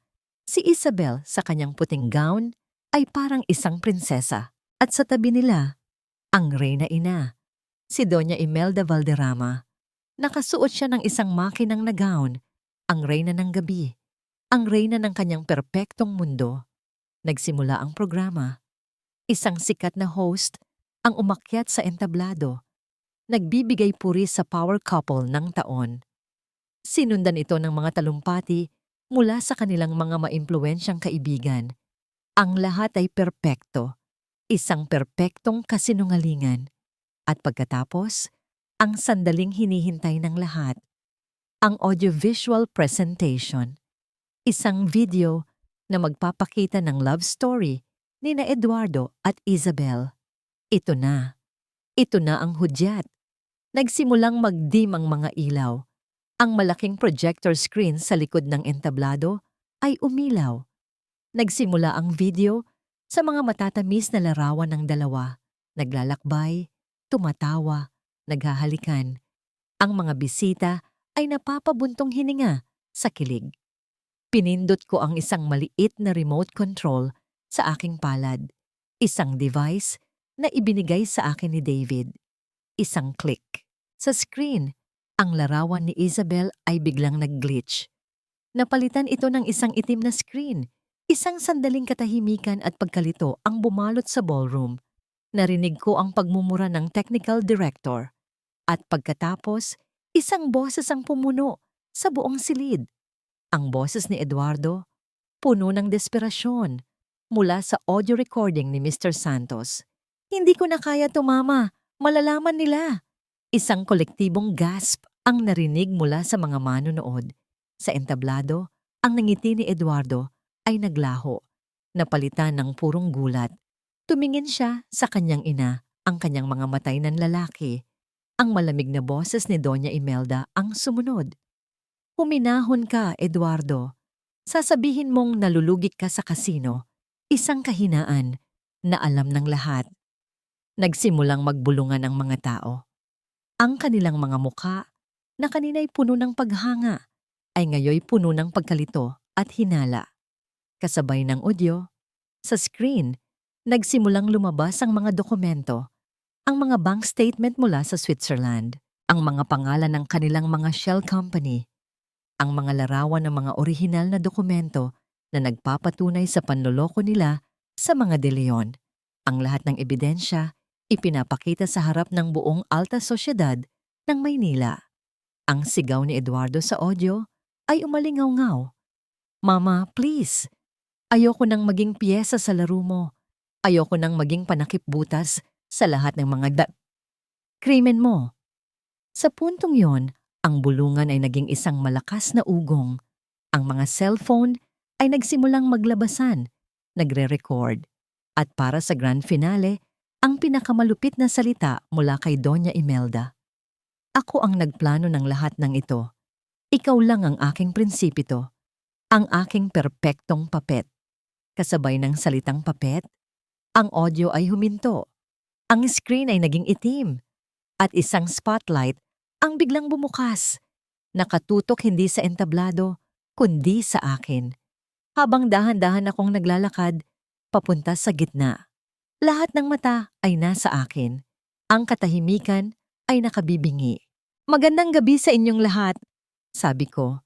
Ang aking boses ay pinalakas ng isang maliit na mikroponong dala ko. Kalmado, matatag, walang takot. Ang pangalan ko ay Amelia Reyes at ang narinig at nakita ninyo ay ang katotohanan. Sa entablado, si Isabel ang unang kumilos. Tumingin siya kay Eduardo na may pagkasuklam, tinanggal ang engagement ring sa kanyang daliri at ibinato ito sa sahig bago nag-walkout. Si Eduardo, sa kabilang banda, ay gumuho. Literal na napaluhod siya sa entablado, humahagulgol na parang isang bata. Paulit-ulit na sinasabi, hindi, hindi. Ngunit ang aking mga mata ay nakatutok sa iisang tao lamang. Kay Doña Imelda, nakatayo pa rin siya, tuwid na tuwid. Ngunit ang maskara ay nawala na. Ang kanyang mukha ay isang blangkong canvas ng pagkatalo. Ang kanyang mga mata, na dati puno ng apoy at kapangyarihan, ay ngayoy walang laman. Tumingin siya sa akin, hindi na may galit, kundi may isang uri ng pagod na pagkilala. Naglakad ako, papalapit sa entablado, hanggang sa ilang talampakan na lang ang layo namin. Tinitigan ko siya sa mata. Wala akong sinabi, hindi na kailangan. Tapos na ang lahat. Bulong ko, sapat lang para marinig niya. Sa sandaling iyon, bumukas ang mga pinto ng ballroom. Pumasok ang mga pulis, kasama ang mga ahente ng NBI. Kasunod nila ang mga mamamahayag, kabilang ang batang journalist na tinawagan ko. Ang flash ng mga kamera ay parang kidlat sa madilim na kalangitan. Ang gabi ng kanilang pinakamalaking tagumpay ay naging gabi ng kanilang huling pagbagsak. Habang ang lahat ay nagkakagulo, habang ang mga pulis ay papalapit sa entablado para arestuhin ang mag-inang Valderrama, dahan-dahan akong tumalikod. Nilibot ko ang aking paningin sa ballroom, sa mga mukha ng mga taong dati kong tinawag na kaibigan na ngayoy nakatingin sa akin na may halo-halong pagkamangha at takot. Hindi ako ngumiti, hindi ako nakaramdam ng paghihiganti. Ang naramdaman ko lang ay isang malalim at tahimik na pakiramdam ng paglaya. Naglakad ako papalabas ng ballroom, papalayo sa gulo, papalayo sa mga kamera, papalayo sa mga anino ng aking nakaraan. Sa labas ng hotel, naghihintay si David. Hindi siya nagsalita.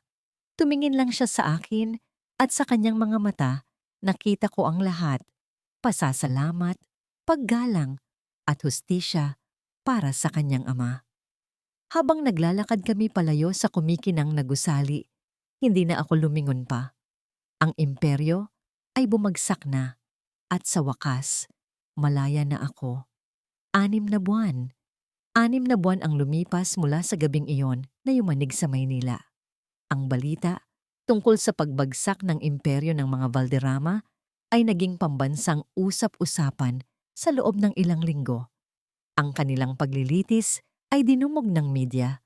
Bawat detalye ng kanilang mga krimen ay inilantad sa publiko. Sila ay napatunayang nagkasala sa lahat ng kaso: fraud, money laundering, at obstruction of justice. Si Doña Imelda ay nahatulan ng habambuhay na pagkabilanggo. Si Eduardo, dahil sa kanyang kooperasyon, ay nakatanggap ng mas mababang sentensya.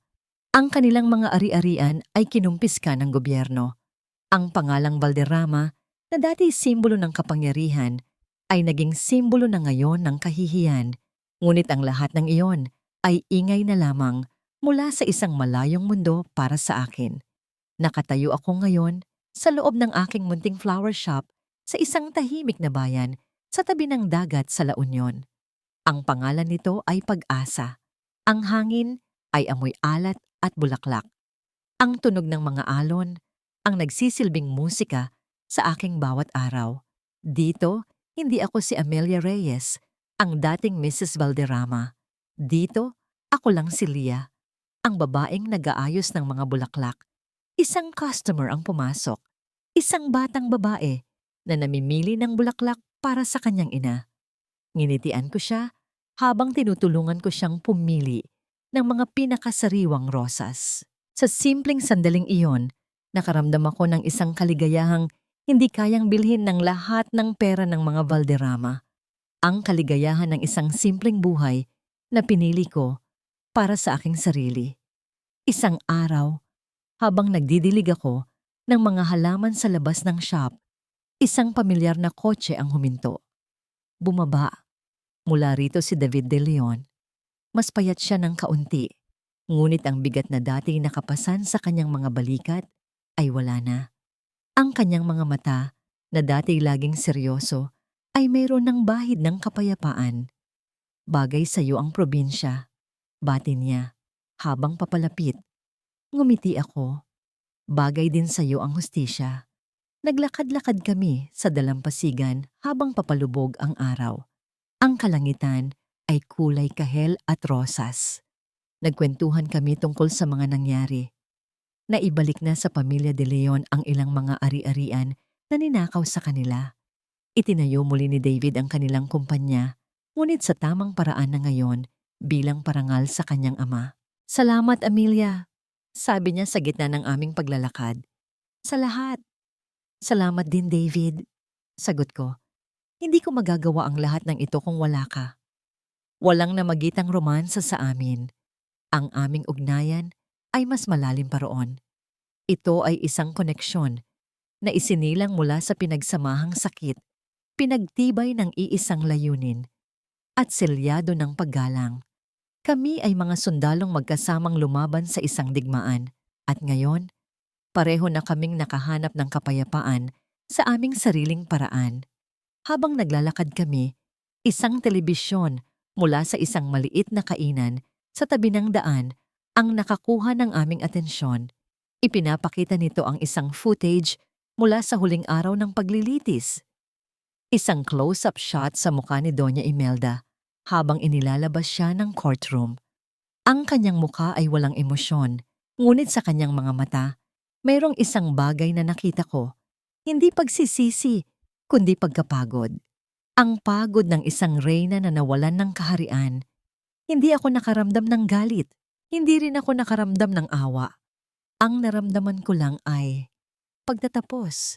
Isang kabanata ng aking buhay na sa wakas ay naisara na. Umalis na tayo, sabi ko kay David. Hinila siya palayo sa ingay ng telebisyon.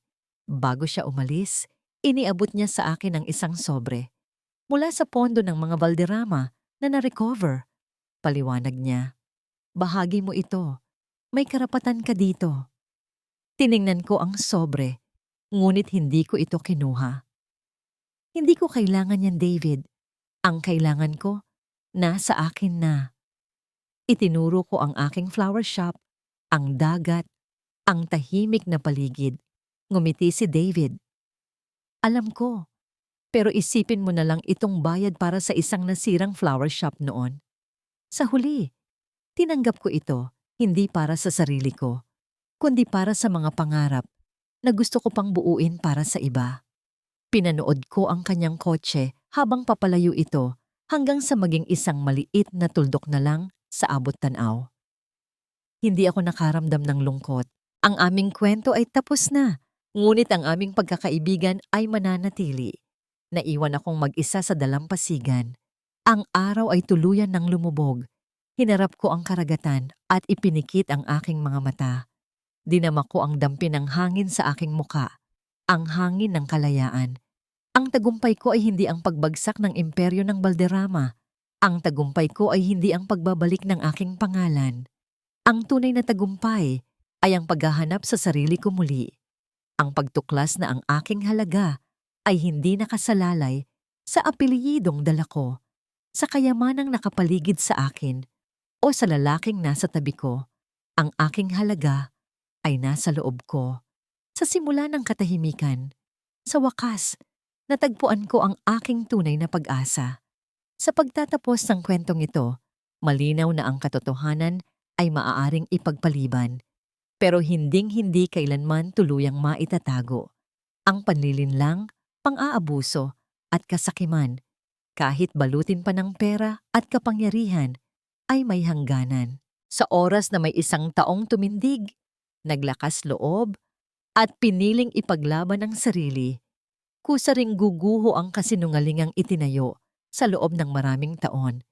Ito ang paalala na ang gumagawa ng masama ay may araw ng pagbabayad, at ang taong matiyagang nagtiis ay may karapatang mabawi ang dignidad, boses, at buhay na ninakaw sa kanya. Para sa ating mga manonood, ano ang masasabi ninyo sa ganitong uri ng paghihiganti? Tama ba ang tahimik, pero matalas na pagganti? O mas pinipili ninyo ang agarang pagputol sa nakakalason na relasyon?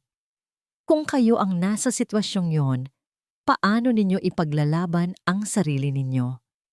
Sana ay nasa mabuti kayong kalagayan ngayon. At tandaan ninyo, hindi kayo nag-iisa. Ibahagi ninyo ang inyong saloobin sa comments. Nakikinig kami at mahalaga sa amin ang inyong kwento.